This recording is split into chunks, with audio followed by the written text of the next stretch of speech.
Number 5, Pennywise. Na entry niya para sa nakaraang Halloween. Sobrang eerie ng kanyang itsura.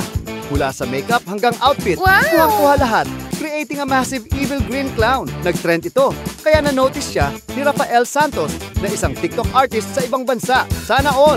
Number 4, Demon Hunters. Sa K-pop fashion at supernatural fantasy elements na binida niya, na-hook ang mga netizen. Ilang mga TikTok artists sa Pinas ay talagang napahangarin niya. Wow! May fashionable ika nga. Number 3, piliin mo ang Pilipinas. Ipinamalas niya ang iba't ibang kultura at yaman ng Pilipinas into yung video artistry. Marami ang talagang napawaw sa entry niya. Mula costumes at makeup ay tumpak lahat. Talagang nakuha niya ang puso ng Pinoy fans dito at naging inspirasyon din siya sa iba pang content creators. Number 2, Cleopatra. Nakakahanga talaga ang kanyang iconic makeup at regal style transformation. Bumagay rin ang mga gold accents na ginamit niya. Hindi talaga papakabog itong si Lainey. Grabe ang details, sobrang effort. Number 1, Ahsoka Challenge. Talagang napanindigan niya ang darker, bolder at fiercer version.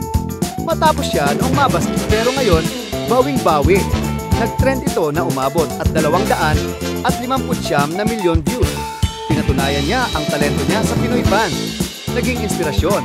Talagang makeup queen talaga. Alin sa transformation niya ang nagustuhan mo? I-comment mo sa baba.